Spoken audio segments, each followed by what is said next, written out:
Buenas noches, Argentina. Buenas noches, Latinoamérica. El Día de la Independencia en la Argentina coincide con el cierre de la alianzas electorales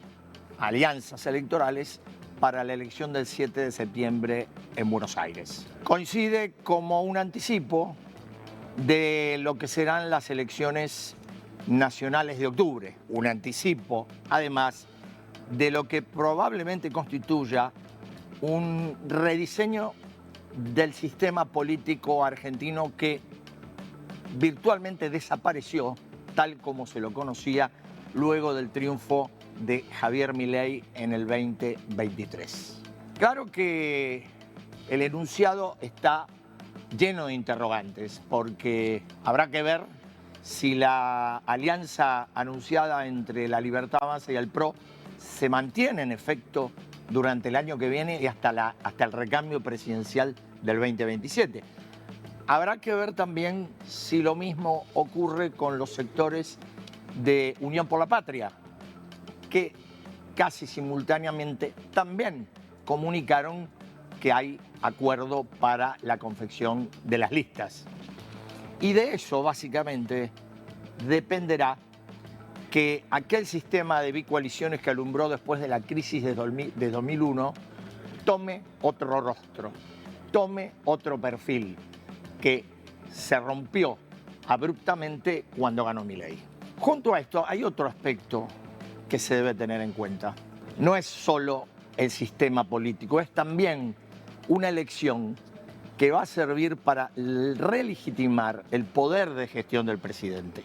Relegitimarlo porque han pasado casi 2 años de una administración que ha tenido que afrontar un ordenamiento económico, sobre todo de la macroeconomía, que requirió de medidas que tuvieron un fuerte impacto social. Y esto hay que alimentarlo nuevamente porque quedan todavía 2 años por delante. Y hablar de relegitimar no es hablar de cualquier cosa, porque relegitimar significa que Milei se abastecerá para rehacer la gobernabilidad o recuperar la gobernabilidad a pleno hasta el 2027.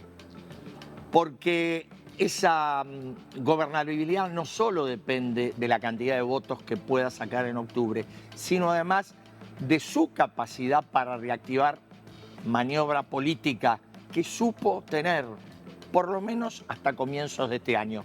Porque esto no ha terminado, digo, por lo menos en la palabra del gobierno, esta reestructuración, esta reforma, este cambio profundo no ha terminado. Quedan por delante 2 años y también por delante está la sociedad. Creo que este tema tiene 3 aspectos que deberían tenerse en cuenta. Primero, si en efecto la unidad de La Libertad Avanza y el PRO es perdurable. Es perdurable de acá a 2 años. Porque convengamos que más allá del anuncio de unidad, las desconfianzas dentro de ambos partidos continúan. Es más, se anunció la unidad, la anunció Cristian Ritormo por un lado y Karina Milei por otro, cuando se sabe que hay no menos de 3 o 4 intendentes del PRO bonaerense que todavía están resistiendo los términos del acuerdo. Y el mismo interrogante cabe para Unión por la Patria, que con la dificultad de este armado, han encontrado una fórmula que puede ser salomónica. Es decir, cada uno de los sectores, Kicillof, Máximo Kirchner, Sergio Massa, tendrá un fiscal a la hora de armar las listas. ¿Qué significa esto? Que un veto voltea cualquier nombre. Es decir, debe haber unanimidad para la conformación, algo que asoma a simple vista muy complejo.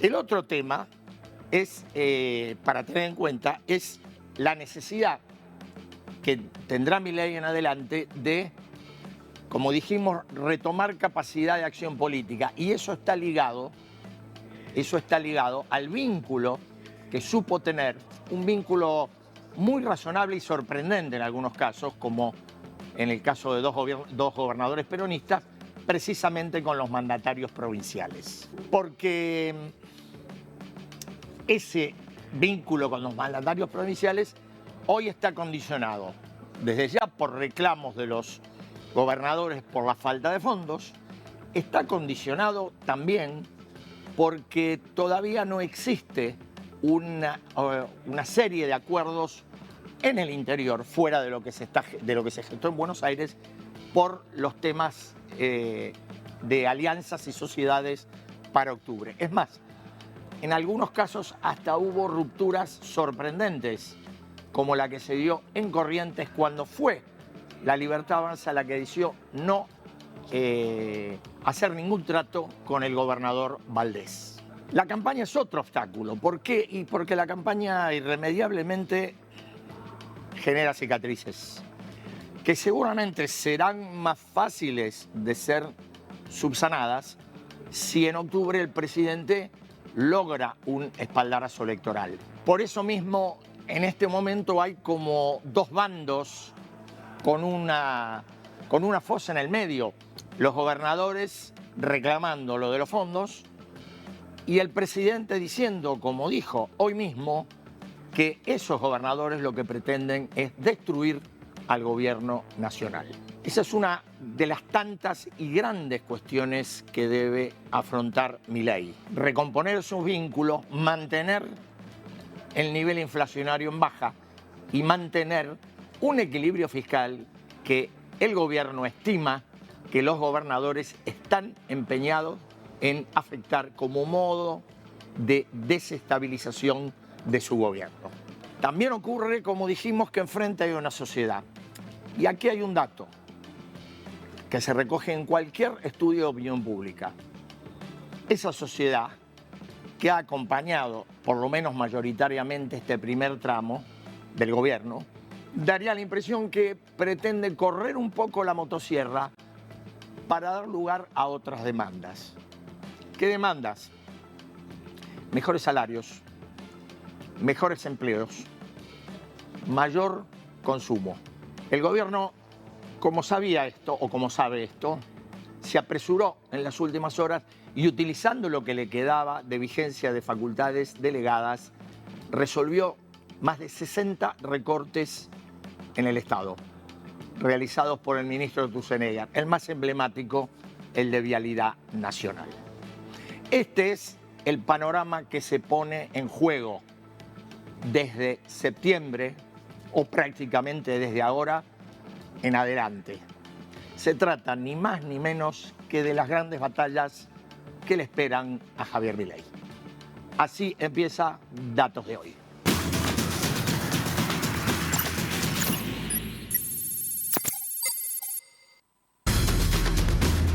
Esta noche vamos a tener el gusto de dialogar un rato con el diputado, economista, doctor Ricardo López Murphy.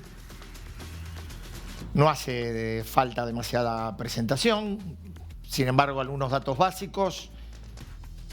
Nació en Buenos Aires el 10 de agosto de 1951, a lo mejor no le gusta que uno se publique la edad, pero creo que no.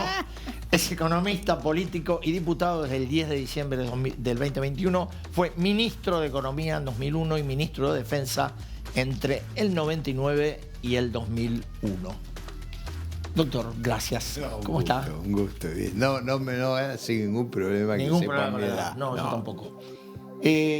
A ver, el espectro que tenemos, obviamente económico en la base, vamos a hablar un poco de política también. Si yo le digo, a ver, detengamos la película en términos de economía del año y medio de Milei, o un poquito, sí, año y medio. ¿En qué punto, cómo la describiría usted? ¿En qué punto estaríamos? ¿Qué horizonte estaría viendo? A ver. Tratando de escindirnos de lo político, ¿no? Sí. Yo diría, hubo en este periodo un esfuerzo de controlar el descalabro fiscal y monetario que era muy agudo en diciembre del 23 y sin eso el riesgo de una situación descontrolada era muy grande. En ese proceso hay cosas que no han logrado enderezarse. Y yo diría, una de ellas, que sigue siendo un talón de Aquiles, es el problema de las reservas internacionales del Banco Central, el riesgo país y yo diría como indicadores indirectos de las cosas que uno no ve que están funcionando bien, tres yo diría. El problema de las exportaciones, del empleo, de la inversión y en particular de la inversión extranjera. Esas cuatro cosas uno ve que no... O sea, ¿qué es lo que yo esperaría si el experimento fuera exitoso? Un gran crecimiento de las exportaciones, un gran crecimiento del empleo, de la inversión, una caída del riesgo país y un influjo de inversiones extranjeras como tuvimos a principios de los 90. Correcto. Yo no veo eso.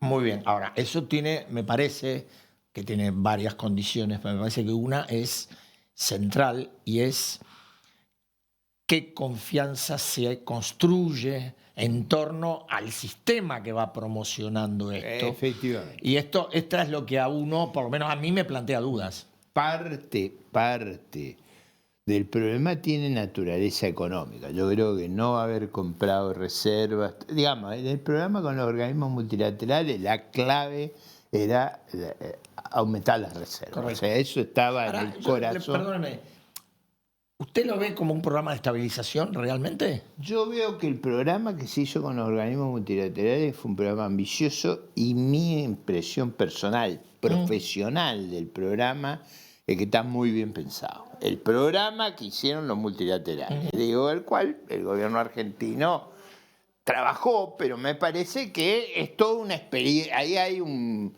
Porque no nos olvidemos, cooperaron los organismos multilaterales, cooperó China, fue muy complejo el proceso. En ese programa había un gran énfasis en ganar reservas. Ganar reservas, bajar la deuda, hacer algunas cosas.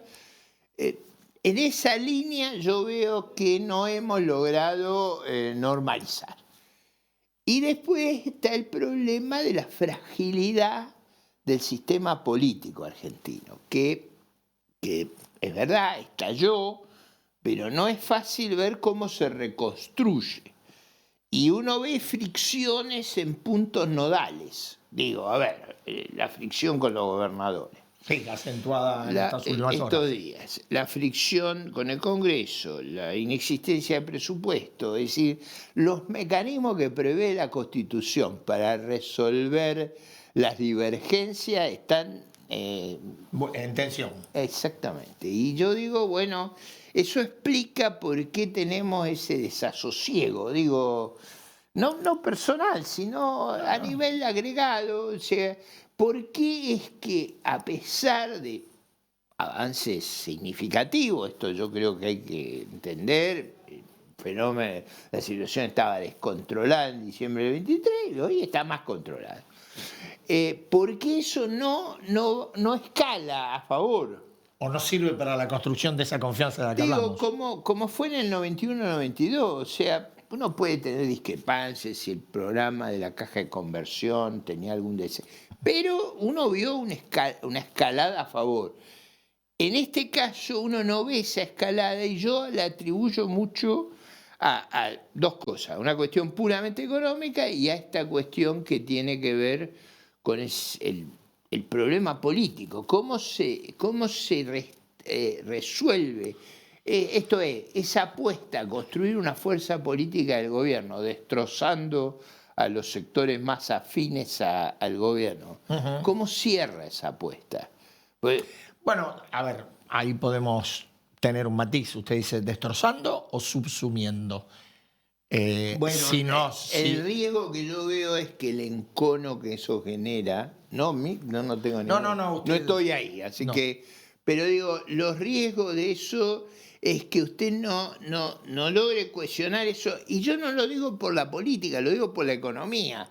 O sea, detrás de la economía hay un sustento institucional, político. Bueno, pero eso, yo reitero, aunque parezca reiterativo, lo es, digo, todo eso son materiales para construir la confianza interna y externa. No hay cosas aisladas. Y ahí el indicador que no cede, que es muy significativo, es el riesgo país. O sea, lo tenemos a los mismos niveles que lo teníamos en diciembre, enero, un poquito más alto, y ese, a pesar de apoyos descomunales que ha habido, descomunales, está ahí.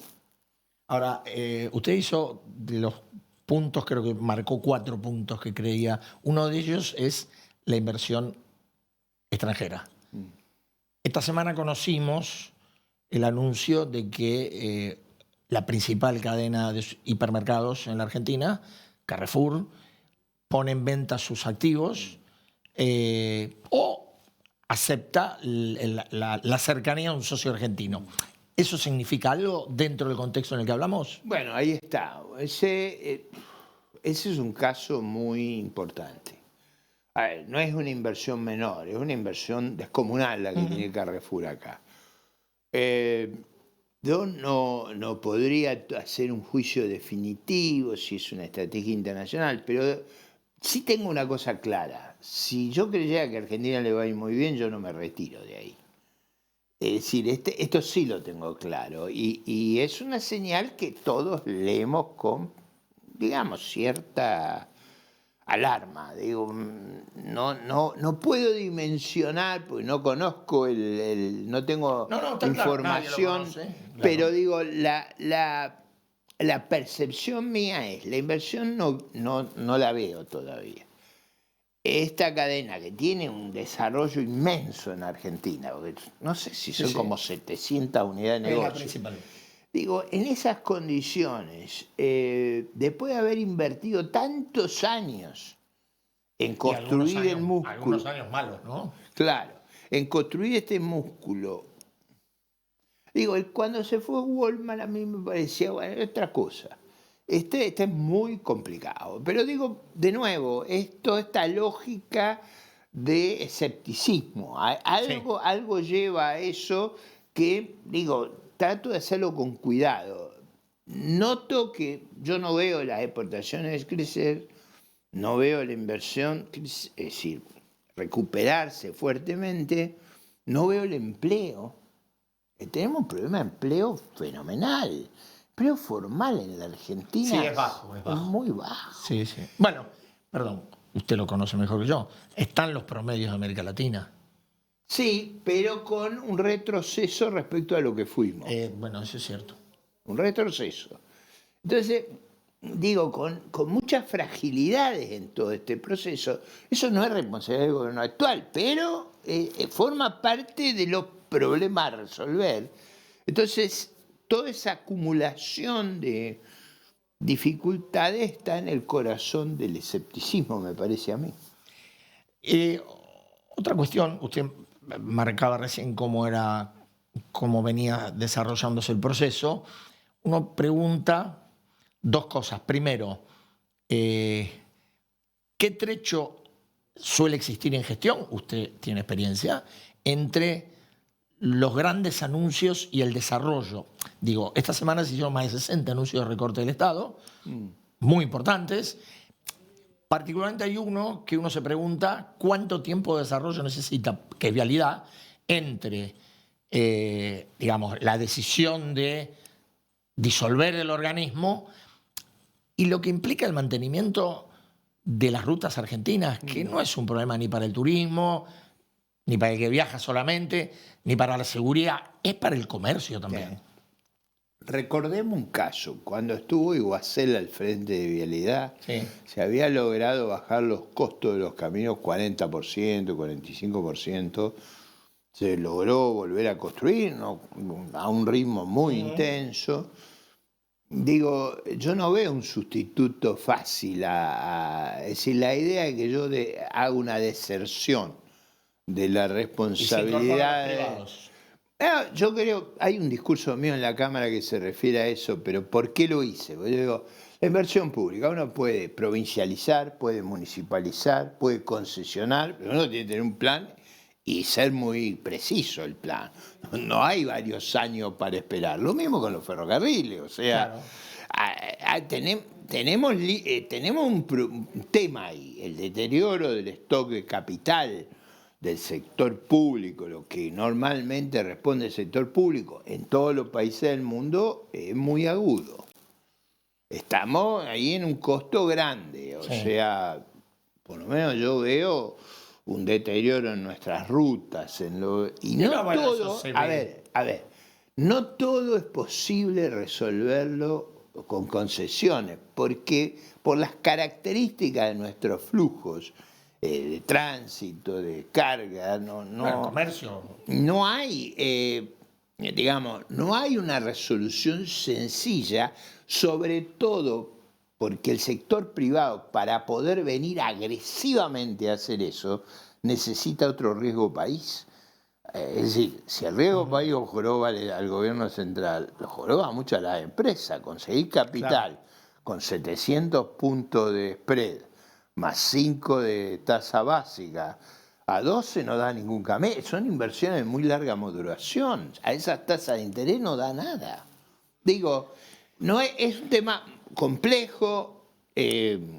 Yo no alcanzo a ver cómo sigue. O sea, me parece que es muy fuerte la medida sin que yo pueda leer cómo resuelven cada una de las dificultades. Estamos viendo las fotos, no terminamos de ver la película, no alcanzamos a ver cómo es la película. Y algunos, es decir, a mí me preocupa cuando hacemos experimentos. O sea, yo siempre cuento una anécdota. Hace tiempo estuve muy enfermo, me tuvieron que operar y el médico me dijo, yo voy a seguir estrictamente el protocolo. Le digo, si me dice otra cosa me bajo de la camilla. Claro. O sea, esto de hacer innovación, cosas que no se hacen en ningún lugar, eso me preocupa. Usted mencionó recién un tema que es uno de los aspectos de la economía y de cómo está evolucionando la economía, que es el empleo. Mencionaba no tanto el tema del desempleo, que no es tan elevado, sino de la calidad de empleo. Ahora, ese es el tema. Yo iba a lo siguiente. Estamos en esta etapa que se supone tiene un mojón en octubre con las legislativas. Digo, como dicen algunos, ¿hay que correr un poco la motosierra y buscar un bisturí para seguir trabajando o se puede seguir con la misma lógica? Yo creo que el problema del empleo y de la informalidad, que es su dificultad central, es muy agudo. O sea, cuando uno compara, por ejemplo, con Estados Unidos, el desbalance es tremendo. O sea, ellos, 70% de la población en edad de trabaja, lo nuestro en el formal del 27%. Ahí hay un problemón. Yo no he visto una política para resolver ese problema. Y eso tiene que ver con regulaciones laborales, con impuestos sobre el uso de mano de obra, con el problema ¿dónde se gesta el empleo? En las pymes. Es decir, yo estuve visitando unas fábricas en algún país asiático, en China, digamos, y usted ve solo robots ahí. O sea, no es ahí donde se resuelve. Las grandes empresas hay todos robots. Digo, no, la gente dice, no, las automotrices, ¿qué automotrices? Estuve en textiles, estuve en todo, no había gente ahí. ¿La gente dónde está? Bueno, en los servicios, en las pymes. Y ahí las dificultades, la litigiosidad que tenemos en los contratos laborales, el problema de sobreimposición, el problema de regulaciones. Hoy las empresas en nuestro país tienen que educar a la gente que contratan para que puedan trabajar. O sea, el periodo formativo es de otra dimensión por la debilidad de nuestro sistema educativo. Digo, no. Y eso no está, yo no lo veo atendido. Ese es mi problema. Ahora, no es un tema fácil, pero digo, es un tema que se ha vuelto muy crítico. Digo, además, en el mundo es un tema crítico por el advenimiento de la inteligencia artificial. O sea, estamos a un ritmo de cambio tan grande que usted tiene problemas en el sistema educativo, tiene problemas en las regulaciones laborales, tiene problemas en el exceso de impuestos sobre la mano de obra, y problemas de hace muchos años se invierte poco en Argentina. Entonces, es muy crítico ese tema. Bueno, a ver, volviendo a octubre como un hipotético mojón, uno supone que un gobierno fortalecido en términos electorales quizá en los 2 años que restan, o por lo menos en uno de los dos, podría abordar alguna de las Es el reformas. compromiso subyacente. Pero ahí viene un tema. Ojo, si usted crece a expensas de los que cooperaron con usted, eso no cuenta. Usted tiene que crecer respecto al sector que resiste la reforma. O Correcto. sea, cuidado, acá si yo crezco, hegemonizo más el sector que ya apoyaba, no cambia nada. No, O el sea, tema es sumar a aquel que mira con desconfianza. efectivamente. Si esa fracción se reduce, ahí hay ¿Y espacio. cómo estaríamos? Bueno, ese tema, yo creo que es cierto que el gobierno ha logrado subsumir sectores que eran Bueno, el PRO. cercanos. No veo que sea claro que pudo avanzar sobre los otros. Digo, el conflicto que tiene con los gobernadores es muy claro. O sea, ojo que ahí estamos hablando de Otra escala. otro animal político. Ahora, esto ha escalado. A ver, convengamos algo. Por lo menos hasta comienzos de este año, el presidente o el gobierno lograron articular un sistema no permanente, pero un sistema de alianzas alternativas con los gobernadores que le dio la gobernabilidad que hubo Digo, ahí estuvo, en este tiempo. ahí yo diría estuvo la clave de bóveda del sostenimiento del sistema político. Y es más, entre esos gobernadores, incluso de los que usted dice, algunos que estaban del lado de los que hay que convencer, Efectivamente. estuvieron colaborando. La pregunta es, bueno, ¿usted cree que después de la campaña esto se puede recomponer o que la campaña deja heridas, pensando que además ya es la mitad de mandato y vamos hacia el 2027, son heridas difíciles de que cicatricen? Bueno, ahí el tema, usted sabe que la gente pelea cuando no tiene más remedio. Bueno, eso está bien.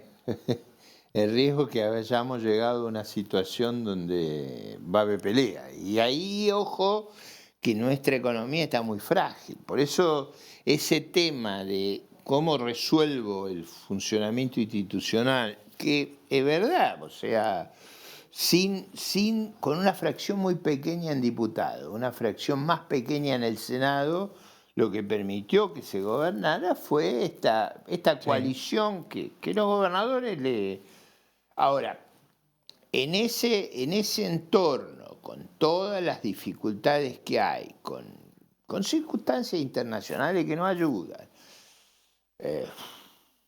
va a estar exigido, Eduardo, Sí.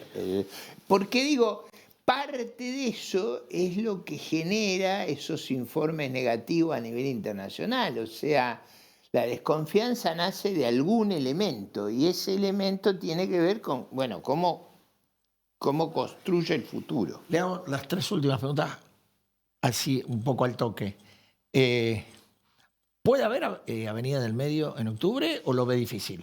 No, yo creo que está ahí y forma parte de nuestra obligación generar una alternativa que exprese las aspiraciones, digamos, de los sectores republicanos, ahora mal denominados, ñoños, pero difícil, digo, sí. que exprese eso tiene una visión diferente de la que tiene el gobierno y por supuesto una visión muy diferente del kirchnerismo. Yo diría, sería un error muy grande que eso no aparezca. Otra pregunta. Para ser franco, Sí. yo hago lo posible para que aparezca. Para que exista, sí. ¿Qué diferencia, según su concepto, un liberal, como usted se reconoce, de un libertario? Yo diría, a ver, hay muchas cosas, pero yo pondría 2 énfasis. Uno, nosotros creemos que el Estado es un instrumento insustituible de la sociedad para asegurar el monopolio de la fuerza, es decir, para que podamos convivir pacífica y razonablemente entre nosotros. O sea, el Estado resuelve el problema del monopolio de la fuerza. Si no, vamos a la jungla.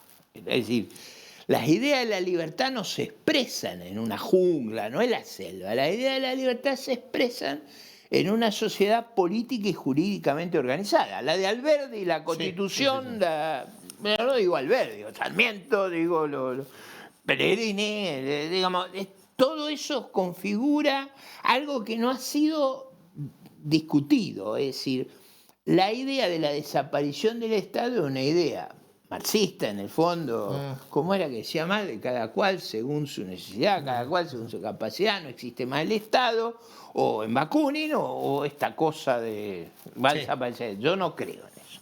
Segundo, acá esto también viene, porque esto viene de la teoría de los sentimientos morales de Adam Smith.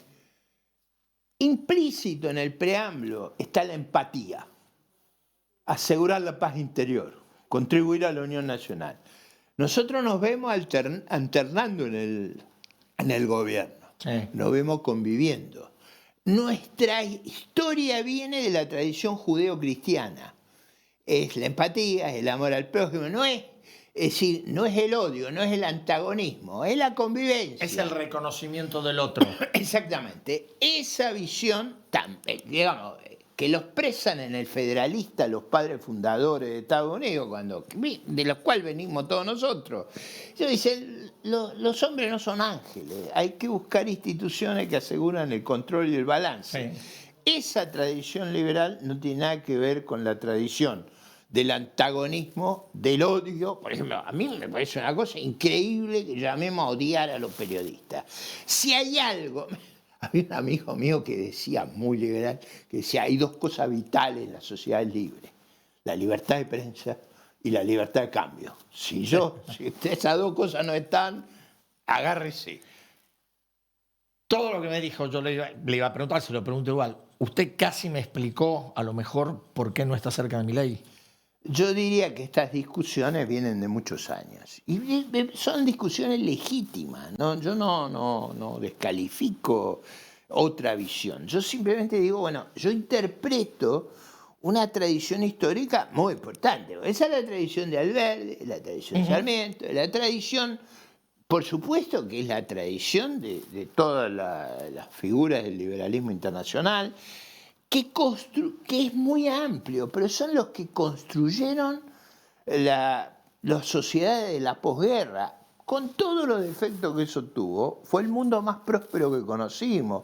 El mundo en el cual se convive, se invierte, se disfruta, se expresa la diversidad y usted convive con eso. No pretende hegemonizarla desde el poder. No hay...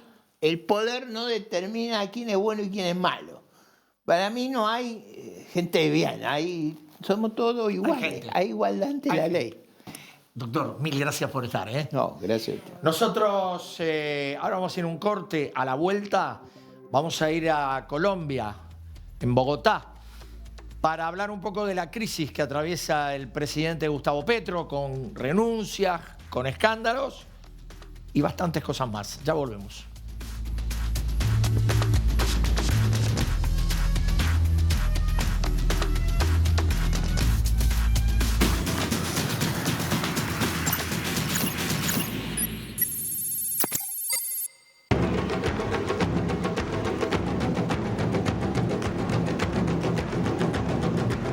Los funcionarios de origen cubano de Estados Unidos, les digo, escojan enemigos, nosotros no somos.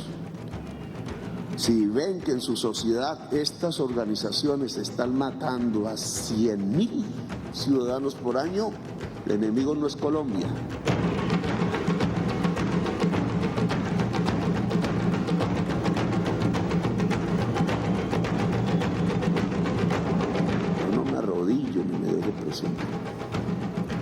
Ni me asusta un congresista diciéndome narcoterrorista, ni narco ni terrorista, la verdad es decir. Tanto el presidente Petro como el Estado colombiano están en total disposición de fortalecer las relaciones con su principal aliado estratégico, que son los Estados Unidos.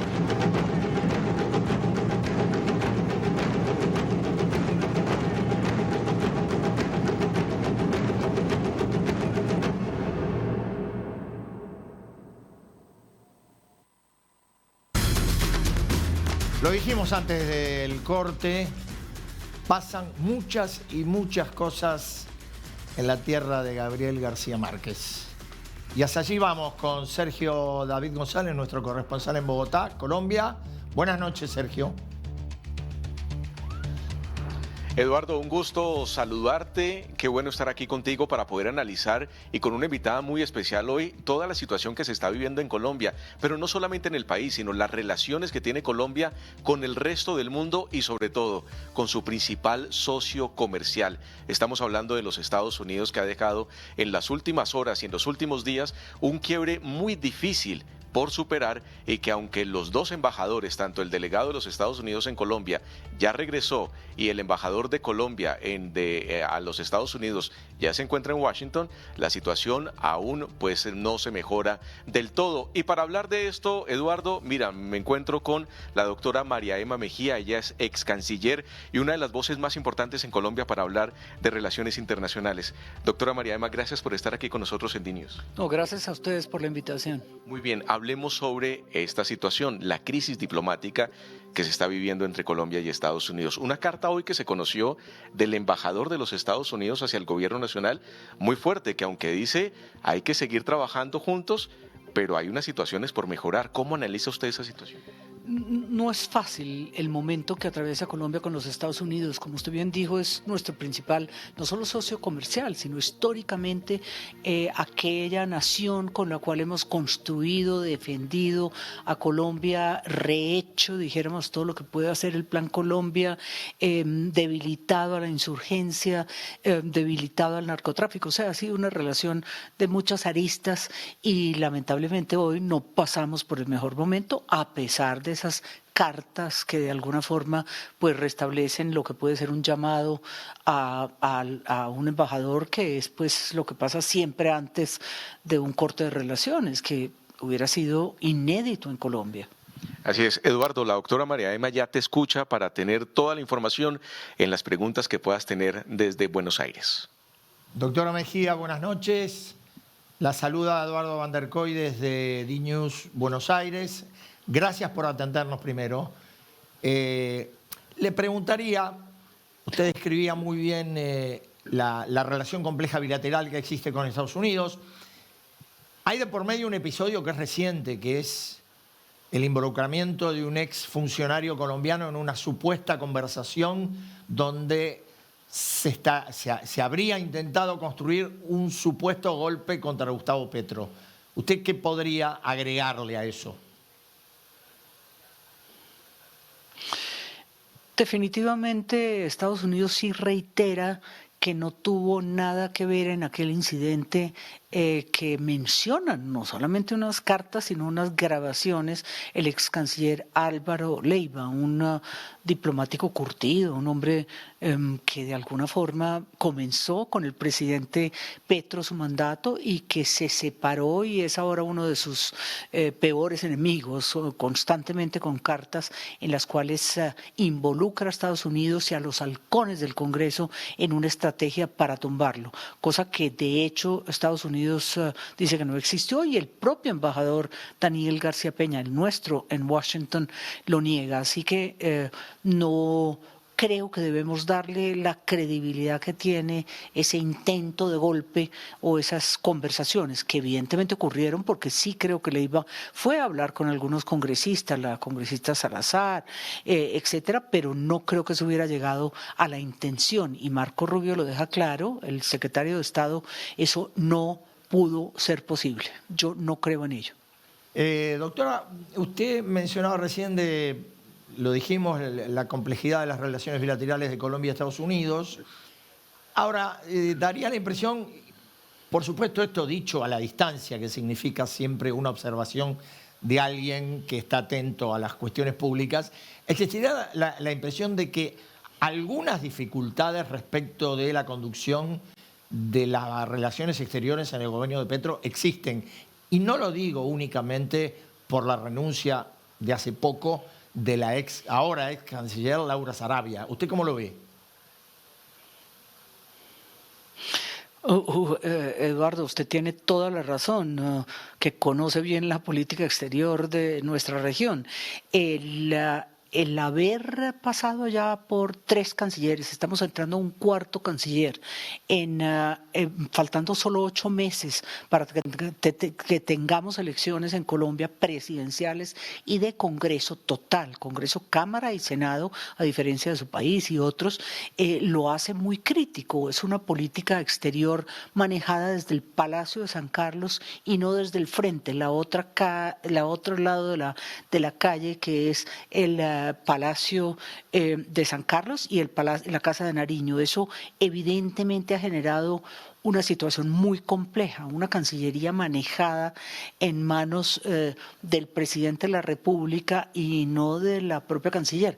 ¿Cómo será que hasta el tema de pasaportes, que tenemos ahí un lío difícil de la licitación de pasaportes, que ha costado 3 cancilleres hasta ahora, la expedición de un pasaporte, pues ya está en manos del jefe de despacho del presidente de la República y no de la Cancillería de San Carlos, que ha sido pues lo histórico? Entonces hay una gran complejidad en la relación bilateral, una que nunca en la historia se había visto. Nosotros nunca nos habían llamado a consultas al embajador de Estados Unidos a Washington. Entonces el momento no es el mejor y espero que se trate de mejorar la situación, pero manejado desde el Palacio va a ser más difícil que si apropiadamente lo manejara un canciller que ni siquiera tenemos en este momento. Ahora, doctora, perdóneme la pregunta que le voy a hacer, porque es llamativo, aunque para un argentino pocas cosas son llamativas a esta altura de la vida, pero digo, ¿cómo puede ser que un tema como la emisión de pasaportes termine generando una crisis de política exterior en un gobierno? ¿Cómo se explica? Esa es incomprensible. Yo estoy con ustedes. Es una situación que nos ha costado hasta ahora un gran número de cancilleres, como decimos, estos 3 cancilleres, pero al mismo tiempo también ha sido como las obsesiones que a veces tiene nuestro presidente. Usted viene también de presidentes. Tenemos una gobernanza en América Latina que no ha sido fácil, definitivamente, pero yo le diría que pues sí, es algo impensable, es algo que la nación de alguna forma ha tenido que resignarse. Hoy mismo acabamos de la Registraduría General de la Nación, que es la que expide las papeletas para la elección de presidente y para las próximas elecciones del año 26, escogió la licitación de aquellos que fueron los que causaron, la empresa que causó privada, que causó pues esta debacle de 3 cancilleres. Entonces si pudiera contestarle, lo haría, Eduardo, pero no. Es tan complejo y tan incomprensible y hace tanto daño a nuestra política exterior. No, de todos modos yo la comprendo absolutamente desde aquí. Desde Buenos Aires se entienden muchas cosas, porque también pasan muchas cosas incomprensibles. La llevo a otro plano, no de política, no fuera de la política exterior, pero digo, también es muy interesante conocer cómo evalúa usted el estado de la relación actual entre Colombia y su vecino más importante, que es Venezuela.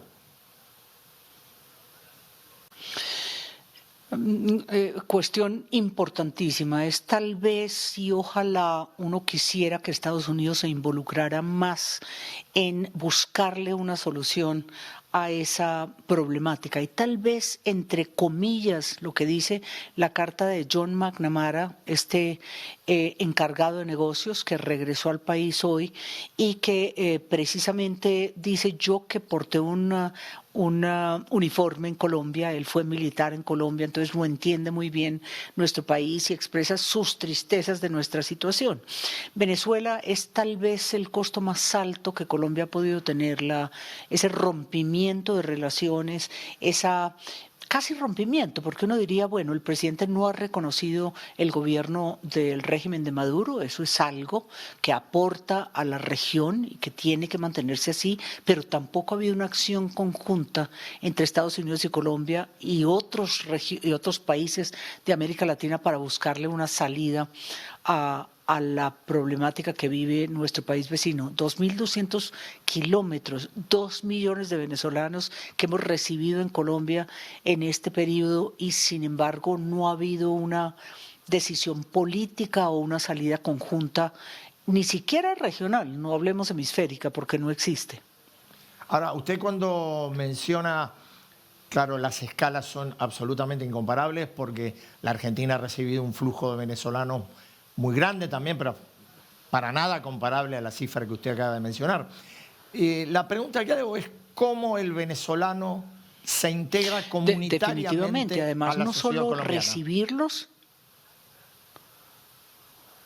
Sí, totalmente. Usted tiene razón en eso, y es que nosotros hemos expedido el pase de ciudadanía, es decir, nosotros tenemos seguro social, servicios médicos, educación gratuita, y no solo en la frontera. Los migrantes, y ha sido una política que Naciones Unidas ha reconocido como muy valiosa, es este ingreso de connacionales, pero si le puedo decir, lamentablemente comenzó con esta expedición dijéramos, de pase para ejercer esos derechos. Sin embargo, lo que fueron los años del Darién, esa salida de venezolanos a través de lo que es el paso del Darién por Panamá, fue enormemente costoso. Hasta ahora, yo diría que hasta el gobierno del presidente Trump, pues nosotros llegamos a tener en el Urabá antioqueño, en la parte de la frontera Caribe, de ese mar Caribe fronterizo con Panamá, hasta 40.000, 50.000 personas que pasaban al mes por ese lado, de haitianos, africanos, venezolanos, por supuesto. Así que en fin, la migración que ha sufrido Colombia pues es similar a la de Estados Unidos, pero tratada, dijéramos, desde un punto de vista más humanitario. Y le hago la última y lo dejo con Sergio David González, doctora. ¿Cómo es, en el caso de la Argentina, ha sido una integración en una cifra mucho menor, una integración no traumática desde el punto de vista no solamente social, sino laboral? ¿Cómo es en Colombia? Diría que la misma, diría que ha sido una relación positiva, a pesar de que los cárteles y lo que es esto ya es una multinacional, dijéramos, el crimen organizado es multinacional. Tenemos una presencia de venezolanos, mexicanos, argelinos, dijéramos todas las nacionalidades, Albania. Esto es una multinacional del crimen que es muy costosa para Colombia. Ya llegamos a 250.000 hectáreas de coca, es uno de los problemas con Estados Unidos que tenemos, y este comercio ya no es prácticamente ni colombiano, de alguna forma es Venezuela. Algunos venezolanos han contribuido a eso, y el ideal de América Latina, y yo creo que los argentinos ojalá nos apoyen en eso, es cómo solucionar el tema del régimen venezolano. Esto tiene que tener un punto final, ojalá. Y justamente Doctora, sobre eso, doctora María Emma, una de las partes de la carta del embajador. Eduardo, ¿más preguntas para la doctora María Emma? No, Sergio, dale vos y yo después la despido. Perfecto. Le quería preguntar sobre el tema de Venezuela, porque también hace parte de la carta del delegado de negocios a Colombia, donde habla de seguridad regional. Y aquí vienen retos justamente para el presidente Gustavo Petro. Adicional a eso, pareciera que estuviera, si lo miramos en un tema de colegio o de escuela, estaría en este momento en una conducta por revisar Gustavo Petro. Vienen temas importantes con Estados Unidos. La relación directa con la certificación en drogas para Colombia. Hoy le subió los aranceles a Brasil relacionados con los BRICS, y Colombia ya hace parte del Banco de Desarrollo de los BRICS.